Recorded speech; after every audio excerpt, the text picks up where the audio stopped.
Assuming you aren't driving, close your eyes for a moment. Now imagine a world where entrepreneurs stopped fearing their flaws and started embracing them as their greatest assets. Do you see it? Now let's have ourselves some pocket sized pep talk because most entrepreneurs hit a wall not because they lack skills, but because they hold on to stories that limit them. Want to learn how to break through those barriers, embrace authenticity, and lead with confidence? Of course you do. Stick around. Today's guest is here to tell you how. A Pocket Sized Pep Talk, the podcast that can help energize your business and your life with a quick, inspiring message. Now, here's your host, Rob Jollis. Today's guest, Coach Dan Gordon, is a three-time author, international trainer, and an executive coach specializing in authentic sales and leadership. With over 25 years of experience, Dan helps entrepreneurs obliterate their limitations and create extraordinary lives. He's the creator of No Douchebag Selling, a transformative approach to sales that's practical, genuine, and fun, although we weren't allowed to use that word at our dinner table. Happy to have you with us and welcome to the show, Coach Dan. I'm so unbelievably happy to be here. So unbelievably happy to be talking to you, not just you, Rob, but you who are listening right now, because I know why you've tuned in. You've tuned in because you want change in your life. You want growth. You're willing to lean into the things that most people lean back away from. And that's what I'm here to help you do. So Rob, hit it, kick it. Where are we starting? Let's dive in. With you, I want to start with something you believe. And you believe that most entrepreneurs hit the wall, not because they lack skills, as I said in the beginning, because they hold on to different stories and issues that limit them. Give me an example of a typical story that someone would hold on to, and then kind of, in a nutshell, kind of walk us through how we get past some of that first instinct to flee. Okay. And I love what you just said. You said the magic word instinct, right? Human beings, the reason human beings have lasted this long on this planet is because we are driven by instinct, right? Go back a few million years, right? When a caveman was walking by a bush and he heard it rustle, right? If he was like, oh my God, it's a tiger, and he ran away, right? That caveman lived. The caveman who was like, it's probably just the wind, right? That caveman got eaten by a tiger, right? So you got to understand that we are descended from generation after generation of frightened, paranoid people. It's how we have survived this long. However, we also have this giant thing in the front of our head, right, called the prefrontal cortex. Now, yes, our emotional side will override and hijack the prefrontal cortex, right, the intellectual side.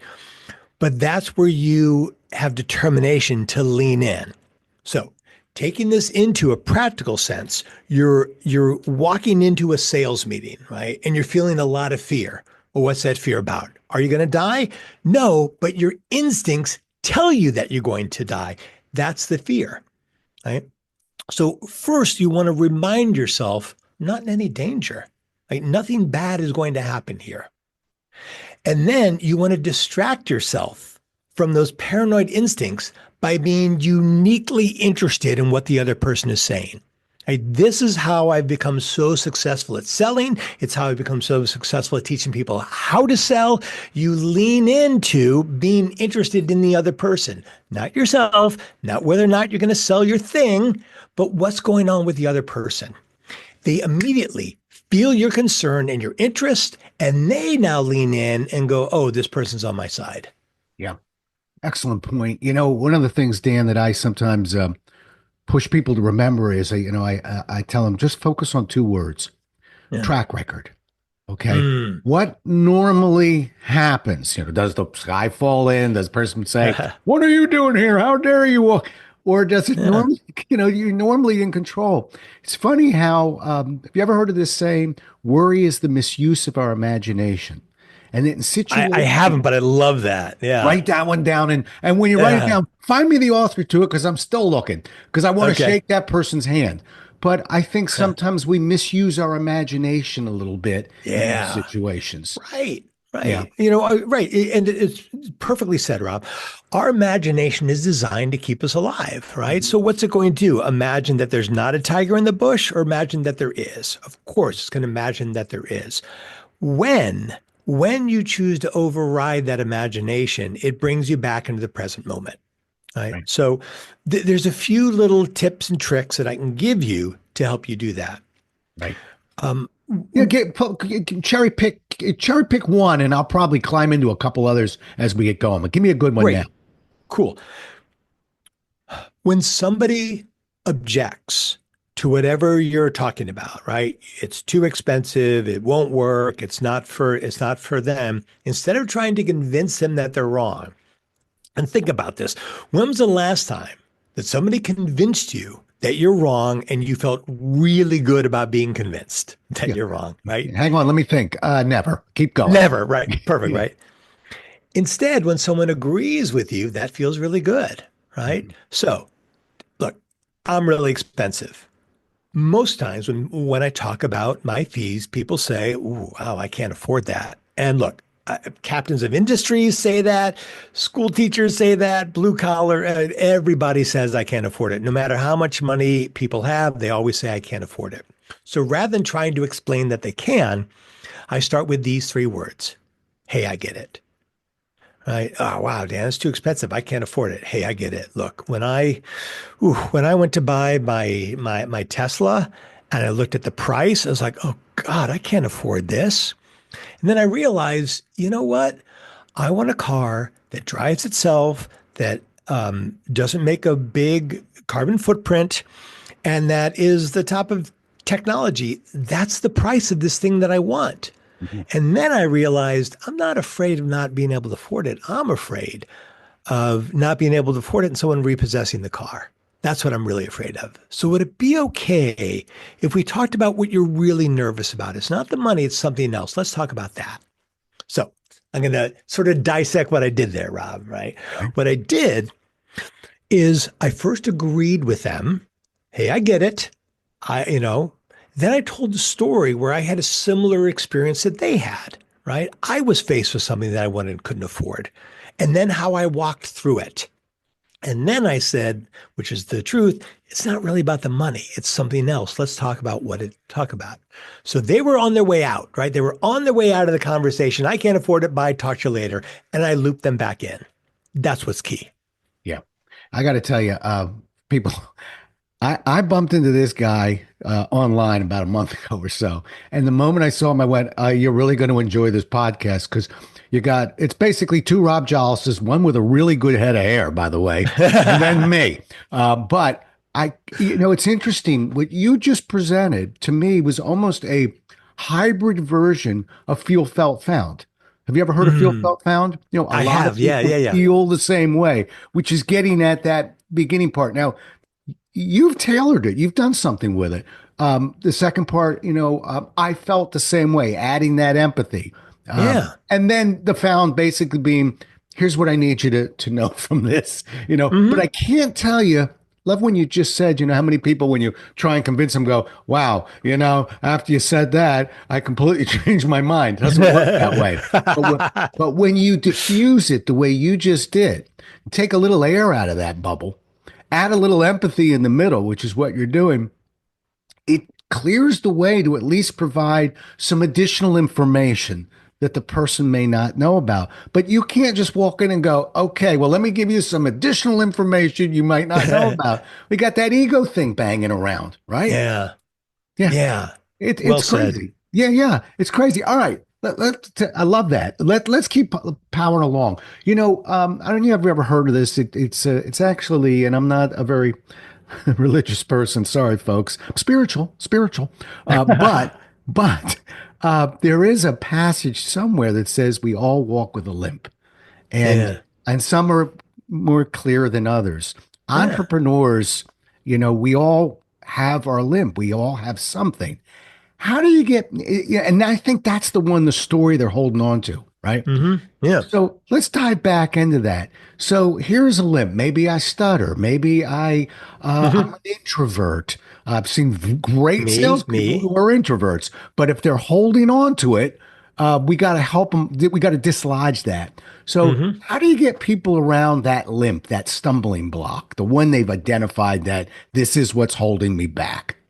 Okay. So first of all, anything different is interesting, and human Mhm. beings like interesting things, right? Right. When the photographer is taking a picture of the little baby, you jingle the keys, right? Because it's interesting, right? Your focus goes there. I'm a stutterer. I'm an introvert, right? Um, I don't stutter as much as I used to, but when I stuttered a lot more, people found that interesting. It was unusual. And so I didn't think of it as something that took away from me. I thought of it like, oh yeah, they're going to remember the stutterer, right? They're going to remember the guy. Um, I'm an introvert. I recharge in solitude. Like I love being around people, but I hit a wall and like everybody's got to get away. Rosalind, the love of my life, she's got to get away, but I got to be on my own, right? So it's fine. We all have something. We all have a thing. We all have difficulties. There are days still where I wake up feeling hopeless, Rob, hopeless. But here's the thing, the jig's up. I know, I get it. I have thoughts in my head. I suffered a lot of trauma growing up, right? I spent a lot of time, money, and effort getting through it. But it still fires up sometimes in the mornings. But here's what I know. If I get up, brush my teeth, um, drink my water, take my supplements, do my meditation, and take my walk, by the time I'm done with all of those things, my mind has changed, right? You have to have a routine. You have to have something that's going to move you from one state of being to another. And spoiler alert, it's not scrolling on social media. Scrolling on social media will divert your attention, but it will not overcome the struggles that you're facing. Right? Mm. You have to do things. The other thing I strongly suggest, and I have this, is to create something I call a hype file. A hype file. When I first moved to Los Angeles, it was really hard being here. I was 40 years old, moved away from St. Louis, Missouri, where I lived my entire life, and I was having a hard time. I wrote down on a big tablet in the center of my little apartment every great thing I had ever done, every success I had ever had, everything I had overcome. And when I was feeling bad, I would get up, move away from my desk, and I would read that. I would read that start to finish and remind myself of who I am. Right? Sometimes before a sales meeting, if it's a big thing, I give myself a pep talk in the mirror. It, the, these things don't go away by themselves. You have to take action. Right? If you want the outcome, then you have to do the things. Yeah, you have to do the unusual things that most people won't do to get the results that you want. But you can't wait. You can't wait till you feel courage. You can't wait till you're not afraid. You can't wait till you have confidence. Those things come by taking action.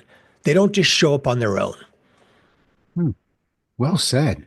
It's interesting. It's your next book is a lean in book because Yeah. you don't pull back. You actually, if I'm catching you right, and I love it, is you're saying, hey, make that part the unique part of you. It's Yeah. funny on a very small scale. Yeah, I deal with a lot of professional speakers or people who want to speak professionally, and everybody, I mean, it's not even 99%. No one likes the sound of their voice. And yet I come from your side of the school, which says, well, listen to my voice, kind of gravelly, a little chewed up, sounds like I've been Yeah. speaking for a few decades. And yet it's my very own. It's I and nobody. You want to do an imitation of me? You can, but no one does a better imitation than I do. I Yeah. really wish people would, rather than wince when they hear their voice, kind of lean into it, whatever it is. And you're adding some air to this. It's yours, man. Grab it, make it. That's the remarkable part about you. You know. Yeah. But I'm not going to write this book, so you write it. Okay. But I've I'm on always it. wanted to write a book called Instinct versus Logic because Yeah. we bumped into it 2 or 3 times already, which is our instinct wants us to go this way, but logic says, why don't we lean in and why don't we make that the part that people remember about us? Hmm. I don't want to be in that there's a term, you want to free yourself from that prison of familiarity. I don't want to be in that Yeah. that group. I want my own group. Right And on. yeah, Completely. Yeah. wow. Uh, And I like the routine part that you mentioned too. I think routine's intelligent because routine is something we're trying to get that. I don't like the word nervousness. I don't know about you. I just don't like it. It's a ridiculous word. We're anxious. I hope we are at certain things when there's pressure on. We should be a little anxious, but nervous. I'm Sure. not going to be in the corner chewing my nails. But you want to combat it? You just gave us one of the tools, and you mentioned routine. When we have a routine, we have a way, kind of measuring what we're doing. Can't predict the future, but we know our routine is solid. Our process Right. is solid. I love it. Let's talk about some selling here, you and me. All Okay. right. Uh, I'll tell you what, let's swap.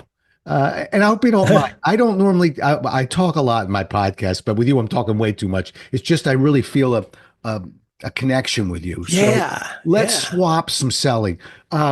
Give me in your mind, you'll probably take one of mine, but I've got plenty. Give me what you think is one of the biggest myths about selling, and I'll throw one back at you. You go first. Features and benefits. Oh, love it. The Yeah. idea that features and benefits will sell anything.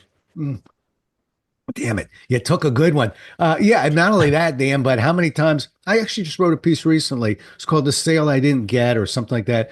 But it was decades ago where a very new QVC came to Mm. Xerox. I was still a trainer at Xerox Oh, and nice. wanted to hire me from Xerox as a consultant to teach them features and benefits. And I said, sorry, I'm not doing it.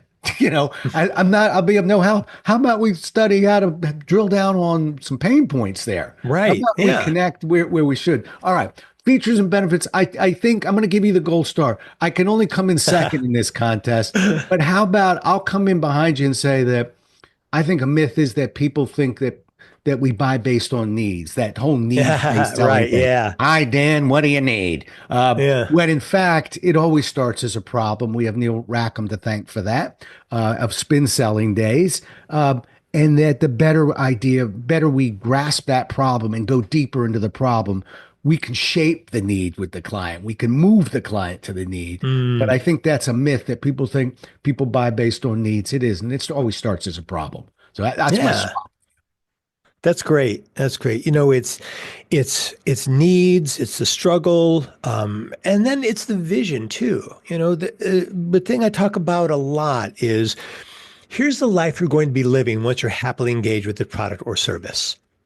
Right? What does Disneyland say? The happiest place on earth. Yeah. Right? They're selling the vision of the experience that you're going to have. Disneyland doesn't say, hey, we've got a lot of cool rides. We have a lot of cool characters. We have all this technology. It's very clean. No, it's not features and benefits, happiest place on earth.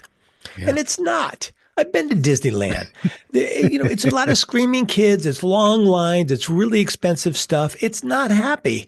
There's some fun times there. It's interesting, but happiest place on earth, far from it. And yet, their marketing machine is so proficient at moving that message forward, they have people believing it. Yeah. Hey, I think you actually just bumped into another myth, quite frankly. How many times you as a consultant do you bump into a client who's convinced they have a sales problem when in fact they don't? They have a marketing problem. Yeah. You know, I've never met someone with a sales problem. well, I have. It's when I bump into somebody that says, I got a full pipeline. I got more prospects I know what to do with, but I can't get them to say yes. All right. You got my attention. But how many times we bump into somebody and say, we got a real big sales issue. What's the pipeline look like? Empty. We got nothing. Well, okay, but why are we blaming that on sales? Right. Yeah. What about marketing? When you do seminars and you do workshops on selling, Sure. Yeah. yeah. When you do them, do you ever get the marketing people to attend the sales workshops that you do? Yeah.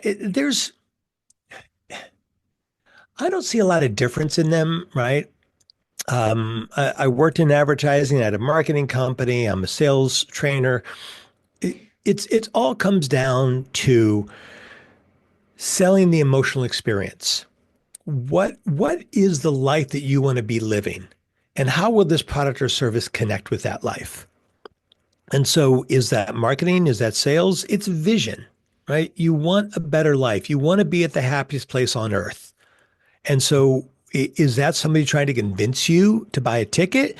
Is that commercials and internet ads? Is it pictures on social media?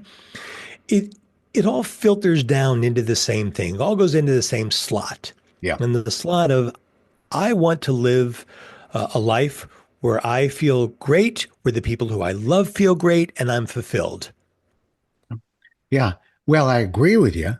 However, see, I didn't use the word but. However, uh, I couldn't agree with you more, by the way. The problem is, I don't think marketing agrees with you. That's the part where you and I have to sell. We're not just Okay. selling that district manager or the sales manager. But one of the reasons why personally I flat rate workshops, meaning Hmm. go up to 20 people, let's say, is I want them to fill it when they go, well, we only got 14 people in the sales area. Great. Give me some of your marketing people. I already know the words that are coming next, whether they say it or not. They're not going to want to attend.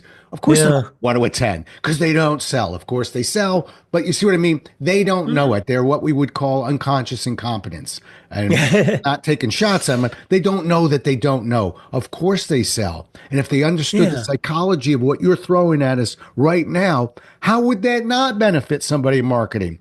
But Absolutely. that's why we're here, right? I mean, we know, you know it, I know it. Marketing doesn't necessarily know it, and we have to make them aware. So I do try and get them, and I'm talking about, I would usually work with Fortune 500s. Toyota, I got the marketing people in the workshops. Bank of Yeah. America, I got the marketing people in the workshops, but they weren't happy, not for the first hour. Then they got happy, okay? Right. But Right. their instinct, remember that instinct versus logic, we're going to write. Hmm. Their instinct is, why would I go to that? I don't sell. I'm a marketing person. Whew, Yeah. blind And spot. the thing is, and I've used this analogy before, Rob, which is, yeah, okay, the marketing people are the four-star generals, right? They're sitting in the back, they're plotting the plan of attack. Salespeople are on the front lines, right? They're the foot soldiers. Right. There isn't a general out there who hasn't been a foot soldier, right? They know that experience. They've had that experience. They have to be in that experience so they understand what the capability is of the foot soldier. The marketing people have to understand sales. Yeah. Not necessarily vice versa, but the marketing people have to understand sales so they can support the salespeople. Bingo. When I was in advertising, there was this push pull between the client, the client managers and the creative team, right? And we all acted like these are these two different areas. The people who work with the clients. Oh, I was in creative. We didn't like them. The people who work with the clients didn't like creative because the creative. You got to stop with the two sides thing, right? We all work together. When we work together, we get stronger. Yeah. And so, it's actually a sales pitch to the marketing people. Hey, we want to make sure that your marketing works. So can you help us here? Right. Right. You're well said. Look at even the myths that you and I, and believe me, I already know this guy. We could have done a whole podcast on just myths of selling. Right. But you threw me features and benefits. I threw you problem shapes the need. We're really not buying based Yeah. on need. Those 2 points alone, if I were in marketing, Right. would dramatically change the way I would approach marketing. For instance, on the website, I wouldn't be showing you a shiny new cell phone. I'd show you somebody sitting at a bus stop who's 13 years old and it's getting dark with a cell phone that isn't working. Right. Okay? The problem shapes the need. I'm not trying to scare people. I can show you a better picture if you want, but I'm not showing you what you need. I'm showing you what people don't fix small problems, they fix big ones. I'm Yeah. showing you what you don't want to look at, and I'm trying to help you before it becomes a big problem. And if I'm in marketing, how could I turn my back on that statement? Right? Yeah. So, Perfectly said. yeah. Yeah. So, you and I, what we got to do, we have to continue to do the great work we do with our sales teams and try and get these marketing people in. And I'm throwing a sales idea at you, which is let them in free. I'm not trying to make money on marketing people. Salespeople will love it. He said one other thing was fascinating to me too. So marketing, it'll really apply to marketing applies to sales, but sales, we don't really need to know the marketing side. We actually don't. No. We're unconsciously, we sort of do because just the points we're making right now, we don't know, but you Yeah. just learned a point of marketing. But I agree with you. Marketing really needs to know what sales is up to and going on and what I don't, pardon for the use of the word, but what we're featuring. In other words, what we're trying to get the customer to want.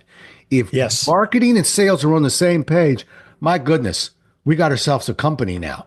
Yeah. Right, right. And so and for the individual entrepreneur, right? The person out there who is functioning as both, they're on their own front line, right?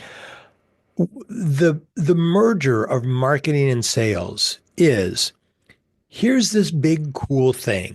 Here's this sorry, not big cool thing, but this big cool experience that you can have.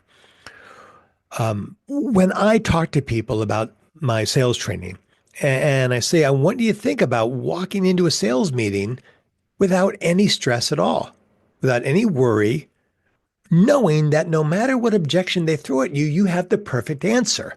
Is that a life that you want to live? Is that the kind of experience that you want? Yes, great. I can help you with that. That's Right. exactly what I do, right?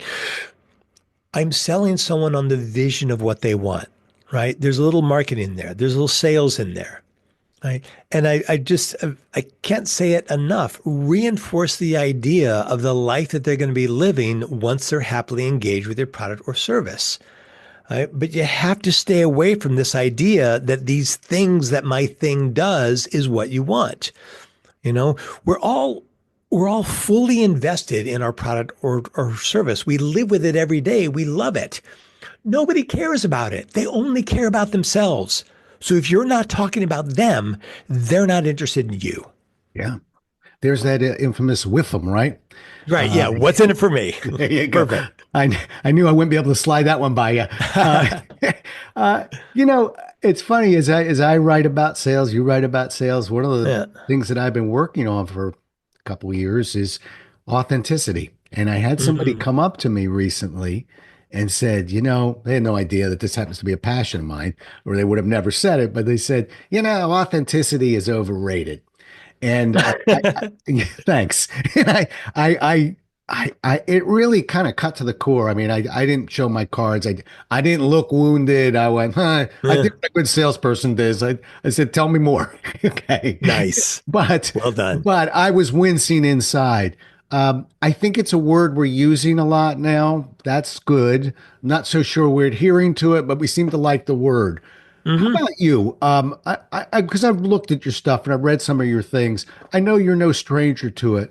What would you tell somebody who told you, "Yeah, I think authenticity really is we're overusing that word." Can we? Yeah, I totally agree.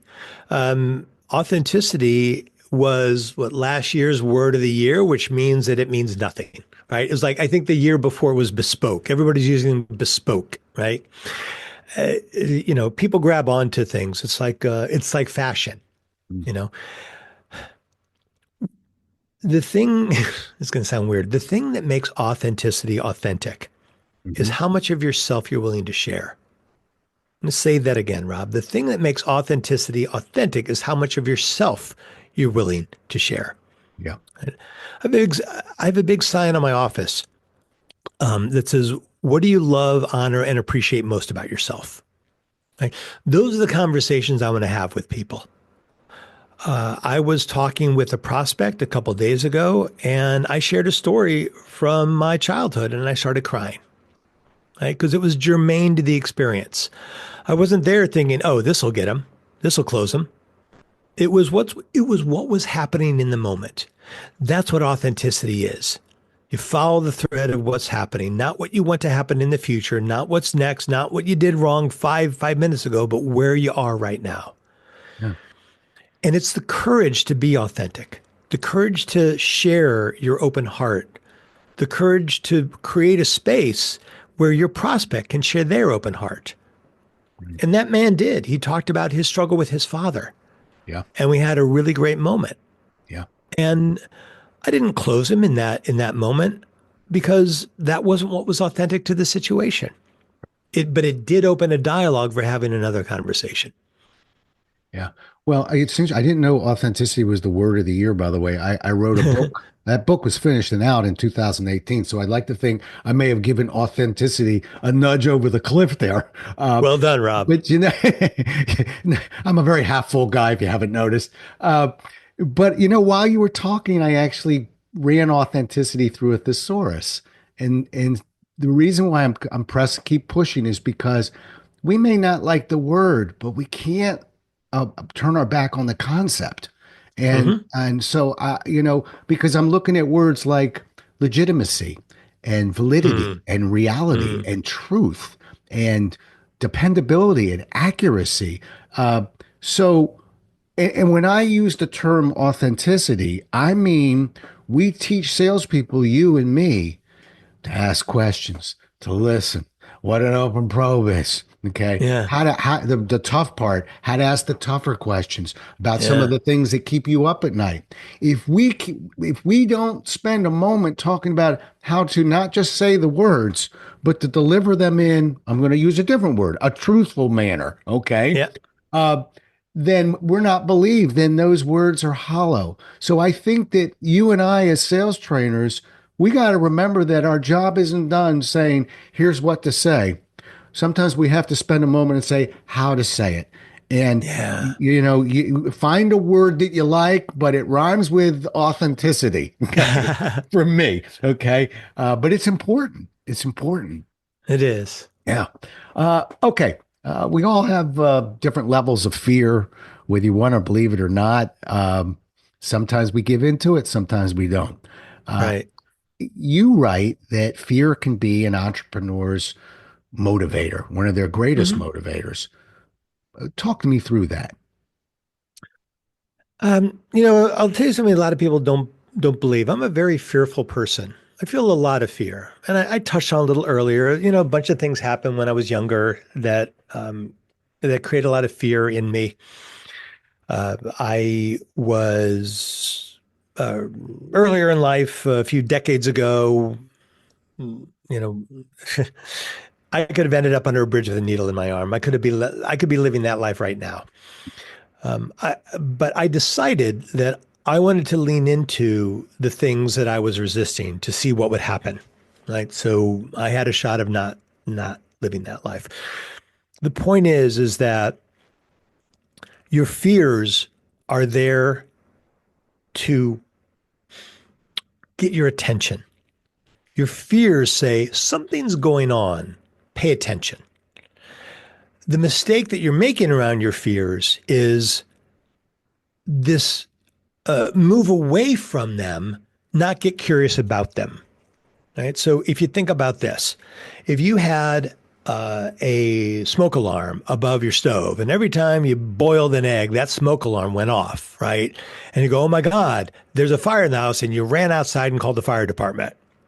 Right. It's like every morning you boiled an egg, that thing went off, you ran outside. Well, you'd be pretty stupid, right? Because it'd be clear that it's a bad smoke alarm. You shouldn't put it right over the stove, whatever, right? And the fire department's going to be all pissed off at you too. You don't respond to the smoke alarm with, saying, oh, there must be a fire. You get curious. Oh, the smoke alarm's going off. Pay attention. Something's going on, right? Like, oh, okay, I get it. This is probably not a life-threatening situation. Most of the time when your smoke alarm goes off, it's not a life-threatening situation, but it is telling you to pay attention. The same is true of your fears. Let your fears guide you into looking at what's going on.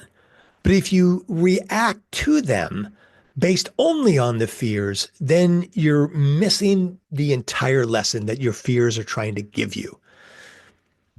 Wow. Right? Like you may have a fear of making cold calls, but that doesn't mean that you shouldn't make cold calls. It means that your fears are telling you to pay attention. This is something new. You don't know how to do it. Clearly, you need some help. Call Rob. Rob will help you with it.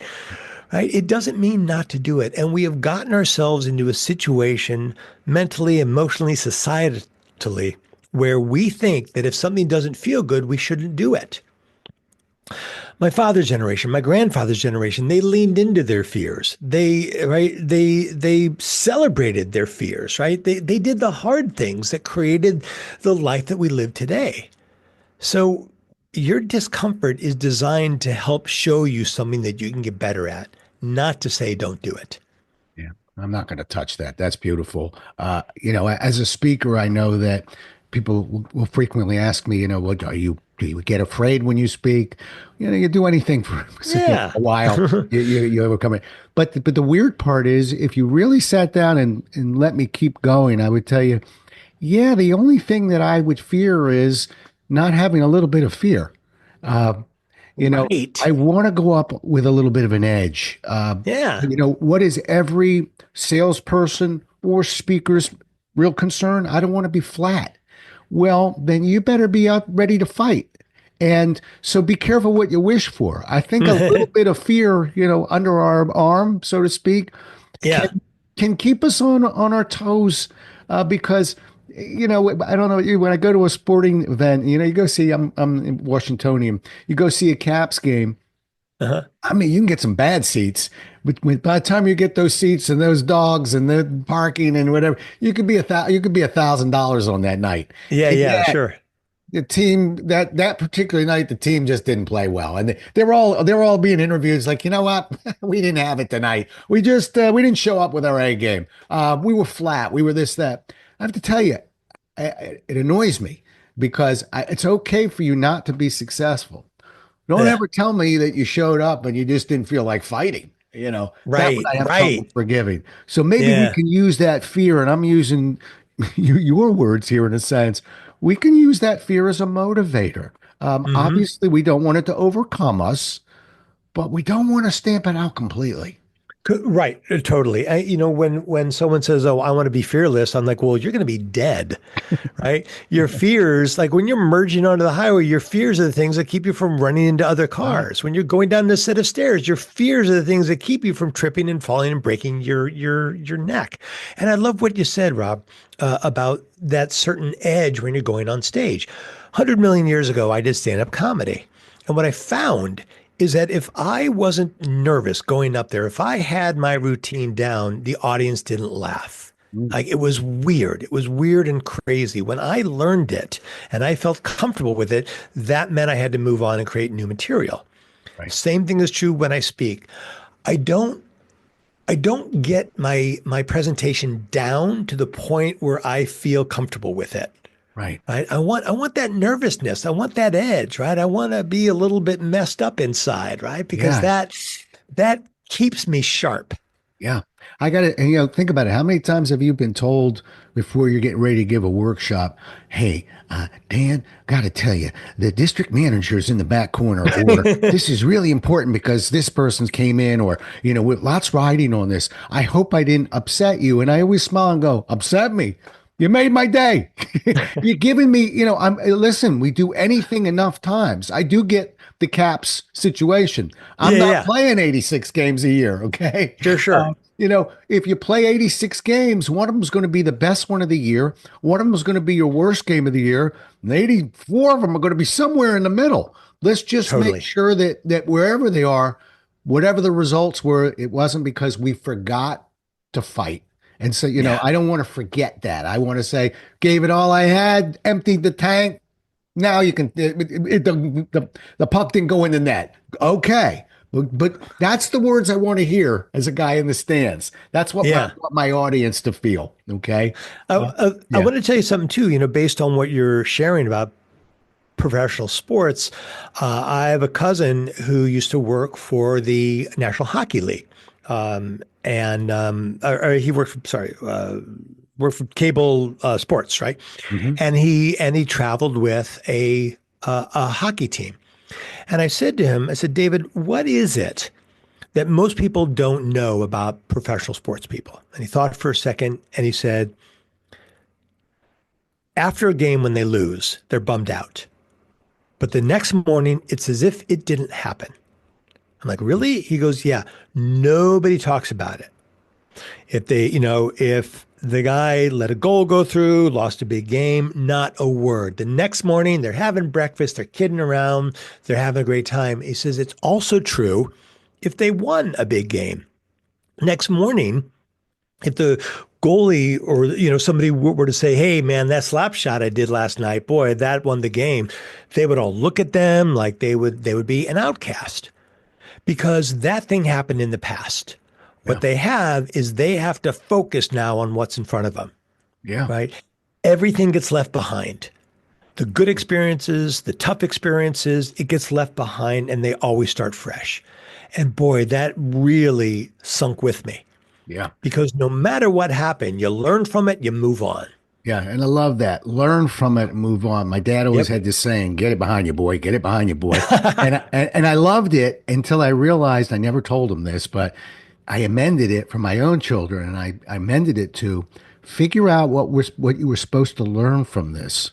And then get it behind you, boy or girl. But Yeah. but just getting it behind you without trying to figure out what the lesson was, even if it was a victory. Let's figure that out, and then let's get it behind us.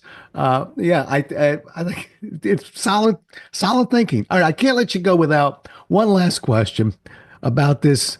No douchebag selling. Okay. Yeah. Tell me, in your words. All right, what does it mean? And we all have a kind of a value proposition. How does it work? I don't want to ask you how it works Yeah, because it's okay. I get what you're doing. You got 2 days. I'll tell you how customer-centered Right. selling works. But kind of give me that 3,000-foot look at it.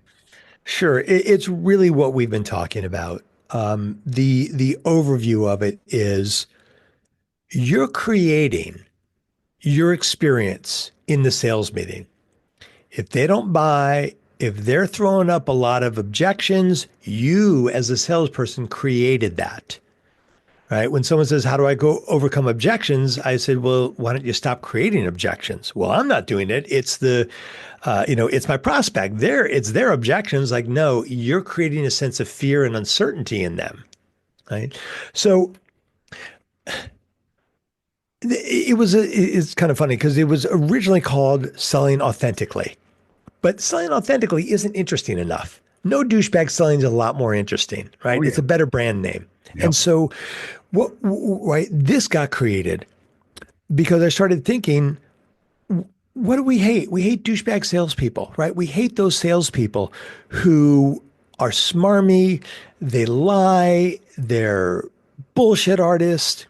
And why are they like that? Did they get into sales to be that? Probably not. They became that because they became discouraged. They tried to sell, it didn't work, they got discouraged. They tried to sell again, it didn't work, they got discouraged. They started to learn if they could lie and bullshit, they could close more, and that's where they ended up. Now, I want to wave people off of that. I want to make sure they don't end up in that space. So one of the things I share with people is that discouragement is a part of selling. Learning to manage your discouragement and despair is the first thing that you need to do as a salesperson.